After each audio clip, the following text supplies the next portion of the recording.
Assalamualaikum warahmatullahi wabarakatuh. Perkenalkan, nama saya Nurhanifah Fadila dengan NIM 20240080127.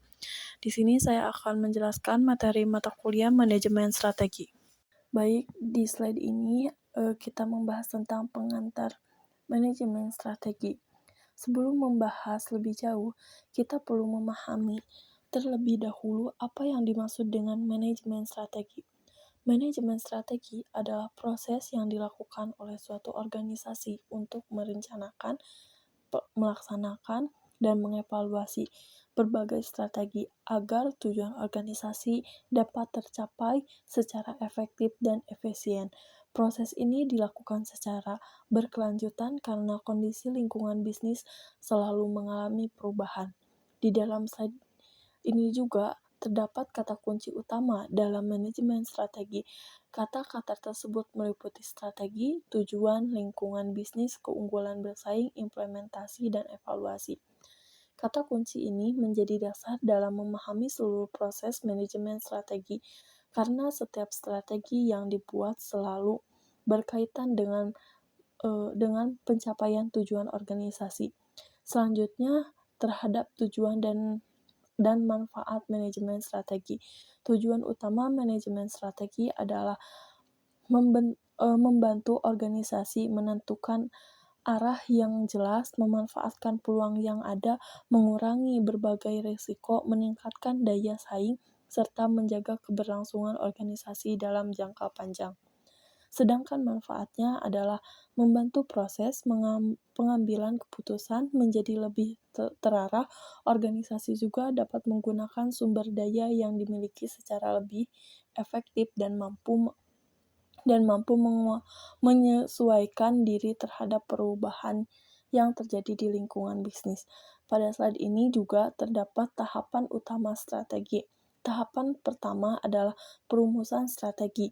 Pada tahapan ini, organisasi melakukan analisis terhadap kondisi internal maupun eksternal sebelum menentukan strategi yang akan digunakan terhadap kedua yaitu implementasi strategi. Setelah strategi ditetapkan, langkah berikutnya adalah menjalankan strategi tersebut melalui berbagai program kerja, pengelolaan sumber daya, serta pembagian tugas kepada setiap bagian organisasi. Tahapan tersebut adalah evaluasi strategi. Pada tahapan ini, organisasi menilai apakah strategi yang telah dilakukan sudah mencapai target yang diinginkan atau masih perlu dilakukan perbaikan. Proses evaluasi sangat penting karena kondisi organisasi maupun lingkungan bisnis dapat berubah menjadi waktu ke waktu. Baik, di sini ada visi, misi, dan tujuan. Ketiga ini merupakan dasar dalam penyusunan strategi, karena tanpa adanya arah yang jelas, organisasi akan kesulitan menentukan langkah yang harus dilakukan. Yang pertama adalah visi. Visi merupakan gambaran mengenai kondisi yang ingin dicapai organisasi di masa yang akan datang. Visi harus disusun secara jelas, mudah dipahami, mampu memberikan inspirasi, dan memiliki orientasi jangka panjang. Dengan adanya visi, seluruh anggota organisasi memiliki arah yang sama dalam bekerja sehingga setiap kegiatan yang dilakukan telah mengacu pada tujuan utama organisasi. Selanjutnya adalah misi. Misi menjelaskan bagaimana organisasi akan mencapai visi tersebut. Di dalam misi biasanya dijelaskan mengenai kegiatan utama organisasi, produk atau layanan yang diberikan, serta komitmen organisasi kepada pelanggan maupun masyarakat. Dengan kata lain, misi menjadi pedoman dalam menjalankan seluruh aktivitas organisasi sehari-hari. Kemudian, terdapat tujuan organisasi. Tujuan merupakan target yang ingin dicapai dalam periode tertentu. Tujuan biasanya dibagi menjadi tujuan jangka pendek dan tujuan jangka panjang. Tujuan jangka pendek lebih berfokus pada pencapaian yang ingin diraih pada waktu dekat, sedangkan tujuan jangka panjang lebih mengarah pada perkembangan organisasi di masa depan. Selain visi, misi, dan tujuan, pada slide ini juga terdapat core values atau nilai-nilai inti organisasi. Core values merupakan nilai yang menjadi pedoman perilaku seluruh anggota organisasi dalam bekerja. Di dalam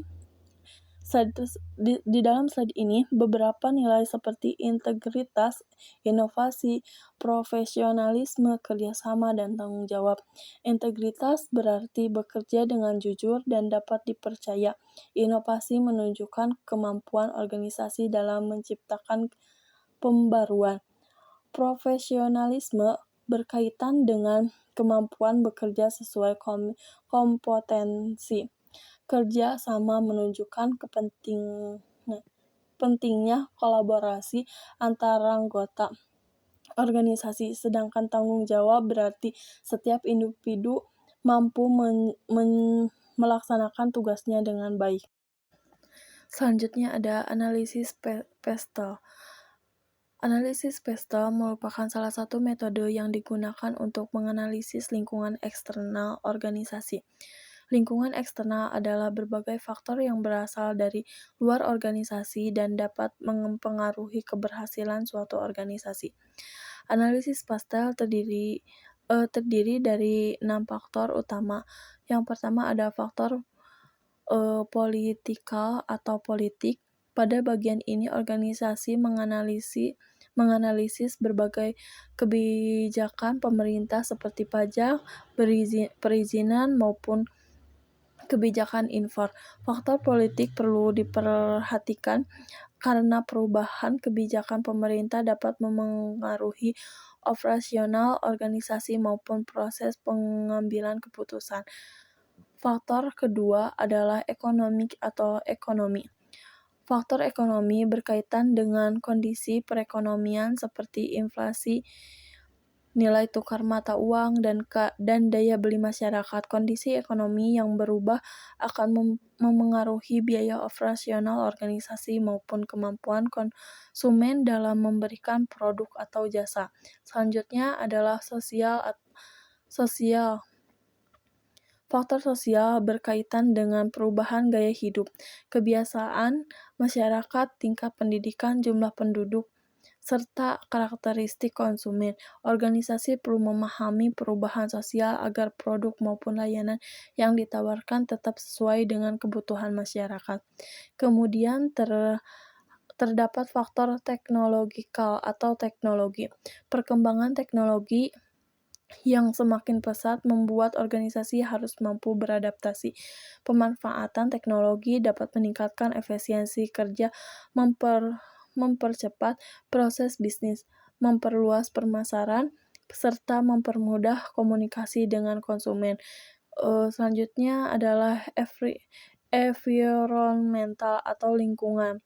Faktor ini berkaitan dengan kepedulian terhadap lingkungan hidup, seperti penggunaan kemasan yang ramah lingkungan, pengurangan limbah, dan pemanfaatkan sumber daya secara lebih efisien. Saat ini, isu lingkungan menjadi salah satu perhatian penting dalam dunia bisnis. Faktor terakhir adalah legal atau hukum. Faktor hukum meliputi seluruh peraturan yang harus dipatuhi organisasi seperti perlindungan konsumen, hak cipta, hingga ketenagakerjaan. Kepatuhan terhadap aturan hukum menjadi salah satu syarat agar organisasi dapat menjalankan kegiatan usahanya dengan baik. Selanjutnya ada Live Forces Porter. Live Forces Porter merupakan model analisis yang dikembangkan oleh Michael Porter untuk mengetahui tingkat persaingan dalam suatu industri. Melalui analisis ini, organisasi dapat memahami posisi persaingan serta menentukan strategi yang paling sesuai. Di dalam model ini terdapat 5 ketentuan utama. Yang pertama adalah persaingan antar perusahaan. Persaingan antar perusahaan menunjukkan seberapa besar tingkat kompetisi yang terjadi dalam suatu industri. Tingkat persaingan dipengaruhi oleh jumlah pesaing, kualitas produk, inovasi, serta kemampuan masing-masing perusahaan dalam menarik konsumen. Semakin tinggi tingkat pesaing, maka organisasi harus memiliki strategi yang mampu memberikan nilai lebih dibandingkan pesaingnya. Yang kedua adalah ancaman pendatang baru. Ancaman ini berkaitan dengan dengan kemungkinan munculnya perusahaan baru dalam industri yang sama. Masuknya pendatang baru akan meningkatkan pesaing hingga organisasi harus mampu mempertahankan keunggulan yang dimiliki. Besarnya ancaman ini biasanya dipengaruhi oleh modal, teknologi, regulasi, maupun hambatan untuk memasuki suatu industri. Yang ketiga adalah ancaman produk pengganti. Produk pengganti merupakan produk lain yang dapat memenuhi kebutuhan konsumen dengan fungsi yang sama atau hampir sama. Apabila jumlah produk pengganti semakin banyak, maka organisasi perlu terus melakukan inovasi agar produknya tetap menjadi pilihan konsumen. Yang keempat adalah kekuatan antar pemasok. Pemasok memiliki peran penting karena menyediakan bahan baku atau sumber daya yang dibutuhkan organisasi. Semakin besar kekuatan tawar pemasok, maka semakin besar pula pengaruhnya terhadap harga, kualitas, maupun ketersediaan bahan baku. Yang terakhir adalah kekuatan tawar pembeli. Pembeli atau konsumen memiliki kemampuan untuk membandingkan harga, kualitas, maupun pelayanan dari berbagai perusahaan. Apabila konsumen memiliki banyak pilihan, maka mereka akan memiliki posisi tawar yang lebih tinggi. Oleh karena itu, organisasi harus mampu memberikan kualitas produk, pelayanan, dan nilai tambah agar tetap menjadi pilihan konsumen. Selanjutnya, kita masuk ke pembahasan mengenai analisis lingkungan internal. Kalau pada slide sebelumnya kita membahas lingkungan eksternal yang berasal dari luar organisasi, maka pada slide ini kita akan membahas kondisi yang berasal dari dalam organisasi itu sendiri. Analisis lingkungan internal bertujuan untuk mengetahui apa saja kekuatan yang dimiliki organisasi dan bagaimana yang harus perlu dikembangkan. Dengan memahami kondisi internal, organisasi akan lebih mudah menentukan strategi yang sesuai dengan kemampuan yang dimilikinya. Pada slide ini terdapat sumber daya tangible. Sumber daya tangible adalah sumber daya yang memiliki bentuk fisik dan dapat dilihat secara langsung, misalnya aset perusahaan, gedung, mesin, peralatan produksi, kendaraan operasional, maupun kondisi keuangan perusahaan. Seluruh aset tersebut menjadi modal utama dalam menjalankan kegiatan operasional organisasi. Selanjutnya, terdapat sumber daya intangible.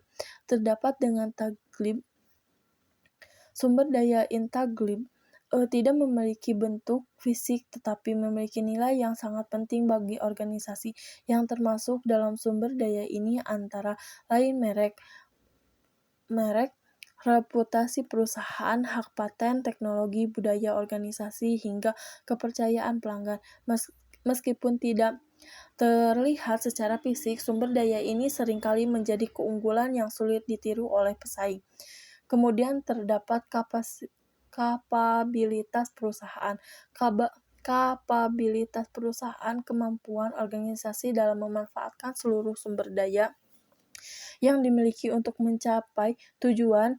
Jadi bukan hanya memiliki sumber daya, tetapi juga bagaimana organisasi mampu mengelola sumber daya tersebut secara efektif hingga menghasilkan kinerja yang baik. Selanjutnya adalah kompetensi inti atau core kompeten.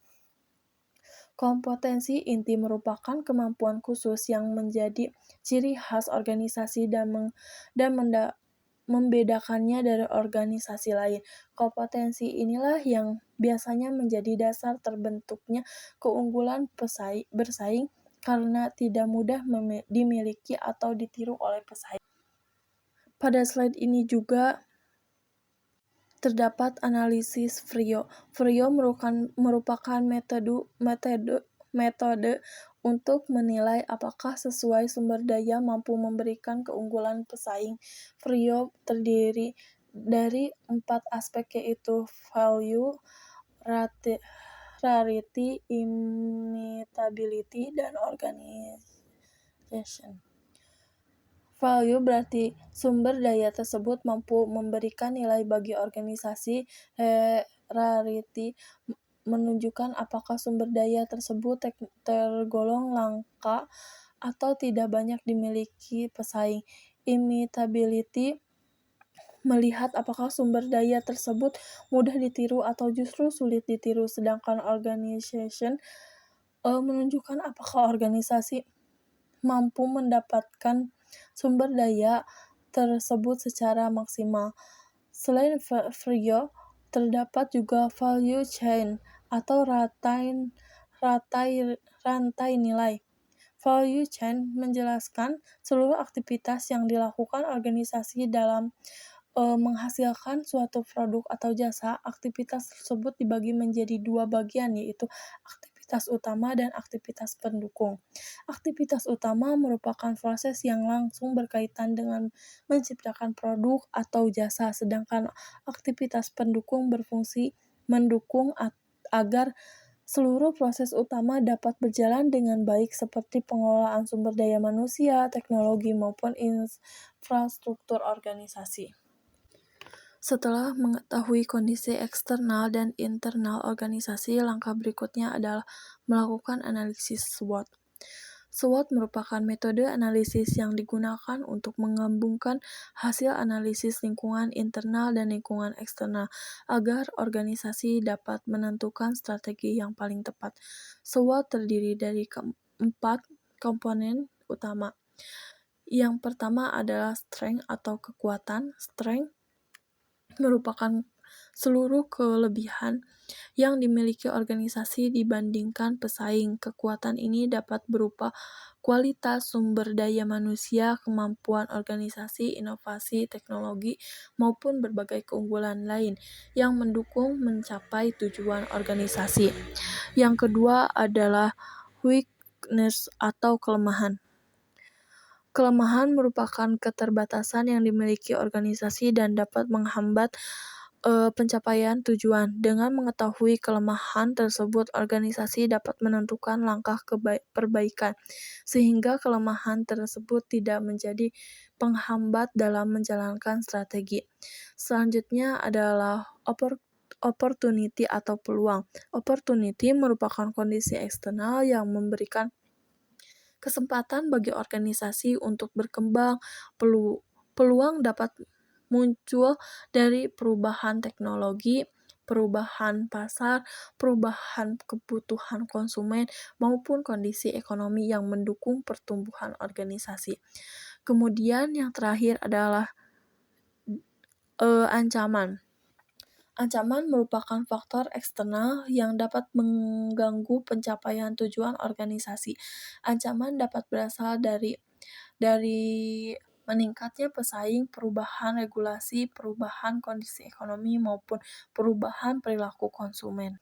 Selanjutnya ada formulasi strategi. Formulasi strategi merupakan proses penyusunan berbagai alternatif strategi yang akan digunakan organisasi untuk mencapai tujuan yang telah ditetapkan. Pada slide ini terdapat beberapa tingkatan strategi. Yang pertama ada strategi komparasi. Strategi komparasi merupakan strategi yang disusun pada tingkat organisasi secara keseluruhan. Fokus utamanya adalah menentukan arah organisasi, pengelola portofolio bisnis, serta menentukan bagaimana sumber daya dialokasikan agar seluruh unit organisasi dapat berjalan secara efektif. Selanjutnya ada strategi bisnis. Strategi bisnis berfokus pada bagaimana organisasi mampu bersaing di dalam suatu industri atau pasar tertentu. Pada bagian ini terdapat 3 strategi utama yang ditentukan oleh Michael Porter, yaitu loss leadership, differentiation, dan fokus strategi. Cost leadership menentukan efisiensi biaya agar organisasi mampu bersaing melalui biaya operasional yang lebih mudah. Differentiation berfokus pada penciptaan nilai atau keunikan sehingga produk atau jasa memiliki karakteristik yang berbeda dibandingkan pesaing. Sedangkan fokus strategi lebih memusatkan perhatian pada segmen pasar tertentu agar organisasi mampu menentukan kebutuhan pasar tersebut secara lebih spesifik. Berikutnya adalah strategi fungsional. Strategi fungsional merupakan strategi yang diterapkan pada setiap bagian organisasi seperti pemasaran, keuangan, sumber daya manusia, maupun operasional. Seluruh bagian tersebut harus saling mendukung agar strategi bisnis dapat berjalan secara maksimal. Terakhir, terdapat strategi pertumbuhan. Strategi pertumbuhan digunakan ketika organisasi ingin memperluas usahanya. Pada slide ini, beberapa bentuk strategi pertumbuhan yaitu penetrasi pasar, pengembangan pasar, pengembangan produk, dan diversifikasi. Keempat strategi tersebut memiliki tujuan yang sama, yaitu meningkatkan kebutuhan organisasi melalui peluasan aktivitas bisnis. Nah, selanjutnya ada keunggulan bersaing.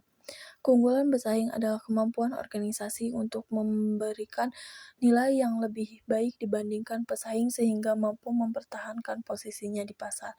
Di dalam slide terdapat 3 strategi utama yang dapat digunakan untuk membangun keunggulan bersaing. Yang pertama ada cost leadership. Strategi ini berfokus pada kemampuan organisasi dalam menekan biaya produksi maupun biaya operasional sehingga dapat menghasilkan produk atau jasa dengan biaya yang lebih efisien. Efisiensi tersebut membantu organisasi menjadi lebih kompetitif tanpa mengabaikan kualitas produk. Yang kedua ada differentiation strategi. Strategi diferensiasi bertujuan menciptakan produk atau layanan yang dimiliki karakteristik unik sehingga berbeda dari pesaing. Keunikan tersebut dapat berasal dari kualitas, desain, inovasi, pelayanan, maupun berbagai nilai tambah lainnya yang mampu meningkatkan daya tarik di mata konsumen. Yang ketiga ada fokus strategi. Strategi fokus dilakukan dengan memusatkan seluruh sumber daya organisasi pada segmen pasar tertentu dengan fokus pada kelompok konsumen yang lebih spesifik.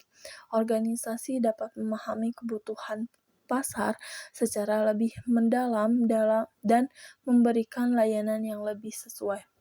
Selain ketiga strategi tersebut, pada slide ini juga dijelaskan mengenai faktor pembentuk keunggulan bersaing. Faktor-faktor terbentuk meliputi inovasi yang dilakukan secara berkelanjutan, kualitas produk yang terus dijaga, pelayanan yang baik kepada konsumen, memanfaatkan teknologi, serta mengembangkan sumber daya manusia yang kompeten. Berkaitan karena keunggulan bersaing tidak hanya dibangun dari satu aspek saja tetapi merupakan hasil dari pengelolaan organisasi secara menyeluruh. Selanjutnya ada implementasi strategi. Implementasi strategi merupakan proses menerapkan seluruh strategi yang telah disusun agar dapat dijalankan dalam kegiatan organisasi sehari-hari. Pada slide ini terdapat beberapa langkah penting dalam implementasi strategi. Langkah pertama adalah menyusun program kerja dengan terstruktur. Program kerja diperlukan agar setiap strategi memiliki rencana pelaksanaan yang jelas, mulai dari tujuan, jadwal kegiatan, hingga pembagian tugas kepada masing-masing bagian organisasi. Langkah berikutnya adalah menerapkan anggaran dan alokasi sumber daya. Setiap strategi memerlukan dukungan sumber daya, baik sumber daya manusia, keuangan, maupun teknologi. Oleh karena itu, organisasi harus mampu mengalokasikan sumber daya secara tepat agar strategi dapat berjalan dengan efektif. Selanjutnya adalah membangun struktur organisasi yang sesuai. Struktur organisasi yang baik akan mempermudah koordinasi pembagian tanggung jawab, serta memperjelas wewenang setiap bagian dalam pelaksanaan strategi. Kemudian terdapat pelaksanaan program secara konsisten. Strategi tidak akan berhasil apabila hanya direncanakan tanpa pelaksanaan yang konsisten. Seluruh anggota organisasi harus menjalankan tugasnya sesuai dengan rencana yang telah ditetapkan. Pada bagian berikutnya, terdapat pembagian sumber daya manusia dan kompetensi tim. Peningkatan kompetensi dilakukan agar setiap anggota organisasi memiliki kemampuan yang sesuai dengan kebutuhan organisasi, sehingga mampu mendukung pelaksanaan strategi secara optimal. Selanjutnya adalah kepemimpinan dan komunikasi yang efektif. Kepemimpinan berperan dalam mengarahkan seluruh anggota organisasi, sedangkan komunikasi yang baik membantu menciptakan koordinasi yang lebih efektif secara seluruh bagian dapat bekerja menuju tujuan yang sama. Kemudian terdapat identifikasi hambatan dalam pelaksanaan. Selama implementasi strategi berlangsung, organisasi perlu mengidentifikasi berbagai hambatan yang muncul agar dapat segera dilakukan penanganan sebelum mengganggu pencapaian tujuan. Yang terakhir adalah solusi dan tindakan korektif strategi. Apabila ditemukan hambatan atau penyimpangan dalam pelaksanaan strategi, organisasi harus segera melakukan tindakan perbaikan agar strategi tetap berjalan sesuai dengan target yang telah ditetapkan. Setelah strategi berhasil diimplementasikan, pembahasan selanjutnya akan berfokus pada strategi di setiap fungsi operasional, dimulai dari strategi pemasaran hingga strategi keuangan, sumber daya manusia, operasional, serta evaluasi strategi. Selanjutnya ada strategi pemasaran. Strategi pemasaran merupakan langkah yang dilakukan perusahaan untuk memperkenalkan produk secara konsumen sekaligus mencapai target penjualan. Pada slide ini terdapat konsep STP, yaitu segmentation, targeting, dan positioning. Segmentation adalah proses pembagian pasar menjadi beberapa kelompok berdasarkan karakteristik tertentu seperti usia, kebutuhan, atau gaya hidup. Tujuan agar perusahaan lebih mudah memahami kebutuhan setiap kelompok konsumen. Setelah itu ada targeting, yaitu menentukan kelompok konsumen yang akan menjadi sasaran utama perusahaan. Dengan menentukan target pasar, perusahaan dapat berkomunikasi strategi pemasarannya sehingga lebih efektif. Kemudian positioning, yaitu bagaimana perusahaan membantu citra atau posisi produk di benak konsumen sehingga memiliki nilai yang berbeda dibandingkan produk pesaing.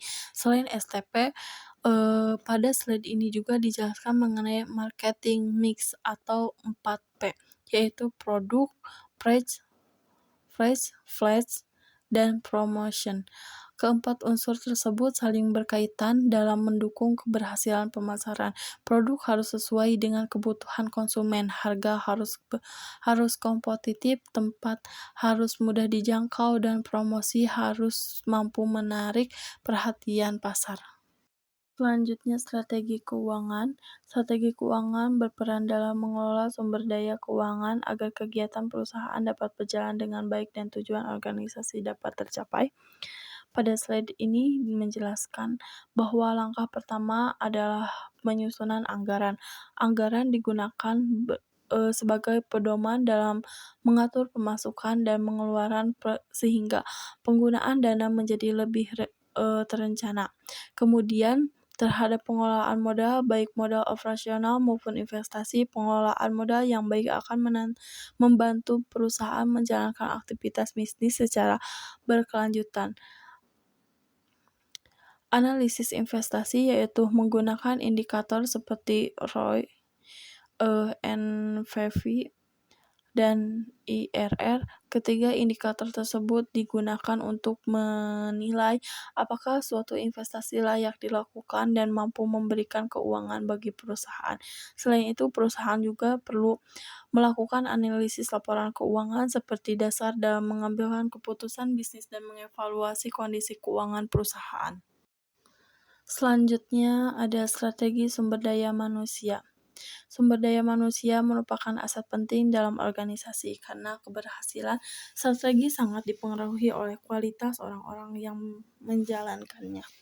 Strategi SDM dimulai dari perencanaan tenaga kerja, yaitu menentukan jumlah dan kompetensi karyawan dan kebutuhan perusahaan. Kemudian dijalankan dengan rekrutmen dan seleksi, agar perusahaan mendapat karyawan yang sesuai dengan kebutuhan organisasi. Selain itu, terdapat pelatihan dan pengembangan, yaitu bertujuan meningkatkan pengetahuan, keterampilan, dan kemampuan karyawan agar mampu bekerja secara lebih optimal. Selanjutnya adalah penilaian kinerja, untuk mengetahui hasil kerja setiap karyawan serta memberikan evaluasi terhadap pencapaian mereka.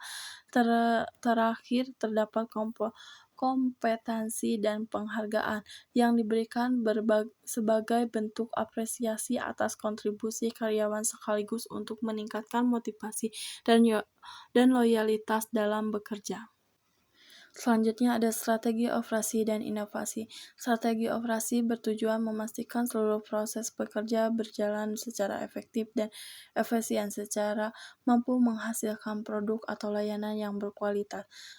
Dijelaskan bahwa strategi operasi berkaitan dengan peningkatan kualitas, efisiensi, biaya produktivitas, serta pengelolaan rantai pasok. Selain itu, terdapat strategi inovasi, yaitu upaya perusahaan untuk menciptakan pembaruan agar mampu mengikuti pengembangan kebutuhan pasar. Inovasi dapat dijalankan pada produk, proses kerja, pemasaran, maupun sistem organisasi.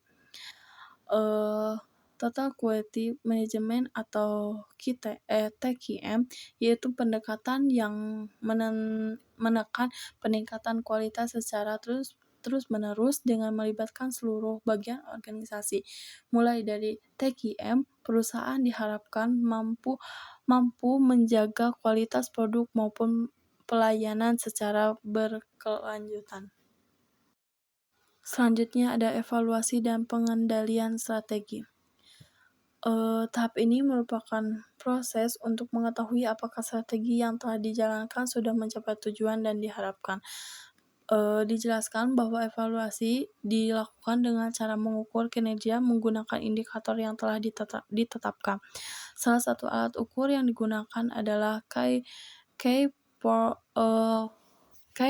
Performance Indicator atau KPI. KPI digunakan untuk menilai pencapaian kinerja berdasarkan target yang telah ditentukan tersebut. Selain KPI, terdapat juga Balance Scorecard, yaitu metode mengukur kinerja yang tidak hanya melihat aspek keuangan tetapi juga memperhatikan pelanggan, proses bisnis internal, seperti pembelajaran dan pertumbuhan organisasi. Apabila hasil evaluasi menunjukkan adanya penyimpangan atau target belum tercapai, maka perusahaan perlu melakukan tindakan korektif atau perbaikan terhadap strategi yang sedang dijalankan agar tujuan organisasi tetap dapat dicapai. Selanjutnya ada etika bisnis, CSR, dan Good Corporate Governance atau GCG. Etika bisnis merupakan pedoman bagi perusahaan dalam menjalankan kegiatan usahanya agar tetap sesuai dengan nilai normal dan norma dan berlaku. Dengan menerapkan etika bisnis, perusahaan dapat menjalankan usahanya secara jujur, bertanggung jawab, serta menjaga kepercayaan pelanggan maupun masyarakat. Selanjutnya adalah Corporate Social Responsibility atau CSR. CSR merupakan bentuk tanggung jawab perusahaan terhadap lingkungan dan masyarakat di sekitar perusahaan. Memulai program CSR, perusahaan tidak hanya berorientasi pada keuntungan tetapi juga memberikan manfaat sosial dan menjaga kelestarian lingkungan. Kemudian terdapat Good Corporate Governance atau GCG. GCG adalah sistem tata kelola perusahaan yang bertujuan menciptakan perusahaan yang sehat, transparan, dan profesional. Pada slide ini menjelaskan 5 prinsip utama GCG, yaitu transparansi, accountability, responsibility, independence, dan fairness. Kelima prinsip tersebut menjadi dasar agar perusahaan dapat dikelola dengan baik serta mampu meningkatkan kepercayaan para pemangku kepentingan. Selanjutnya, review dan studi kasus. Proses manajemen strategi dimulai dari penyusunan visi, misi, tujuan, dan nilai-nilai organisasi sebagai arah dalam menjalankan kegiatan perusahaan. Setelah itu dilakukan analisis lingkungan eksternal menggunakan PESTEL dan Process Porter. Kemudian dilanjutkan dengan analisis lingkungan internal menggunakan VRIO dan Value Chain. Hasil dari kedua analisis tersebut digunakan dalam analisis SWOT untuk mengetahui kekuatan, kelemahan, peluang, dan ancaman yang dimiliki perusahaan. Selanjutnya perusahaan melakukan formulasi strategi, kemudian implementasi strategi, dan tahap terakhir adalah evaluasi serta pengendalian strategi agar seluruh tujuan yang diterapkan tetap dapat tercapai dengan baik. Selanjutnya ada studi kasus. Studi kasus digunakan untuk melihat bagaimana teori yang sudah dipelajari dapat diterapkan dalam suatu perusahaan. Melalui studi kasus, perusahaan terlebih dahulu melakukan identifikasi terhadap kondisi internal maupun eksternal, kemudian menyusun analisis SWOT, menentukan strategi yang paling sesuai melaksanakan strategi tersebut, dan akhirnya melakukan evaluasi terhadap hasil yang diperoleh. Dari studi kasus ini dapat dilihat bahwa seluruh tahanan dalam manajemen strategi saling berkaitan. Setiap keputusan yang diambil harus didasarkan pada hasil analisis yang telah dilakukan sehingga strategi yang diterapkan menjadi lebih efektif. Baik, yang terakhir ada kesimpulan. Berdasarkan seluruh materi yang telah dibahas, dapat disimpulkan bahwa manajemen strategi merupakan proses yang dilakukan organisasi untuk merencanakan, melaksanakan, dan mengevaluasi strategi dalam mencapai tujuan jangka panjang. Penyusunan strategi harus diawali dengan analisis lingkungan internal dan eksternal, agar perusahaan mampu mengenali kondisi yang sedang dihadapi. Setelah itu, perusahaan menentukan strategi yang sesuai, melaksanakan strategi tersebut secara konsisten, kemudian melakukan evaluasi agar strategi tetap berjalan sesuai dengan tujuan yang telah dicapai. Dengan penerapan materi strategi yang baik, perusahaan akan lebih siap menghadapi perusahaan, meningkatkan daya saing, serta mampu mempertahankan keberlangsungan usahanya. Mungkin cukup sekian dari saya. Wassalamualaikum warahmatullahi wabarakatuh.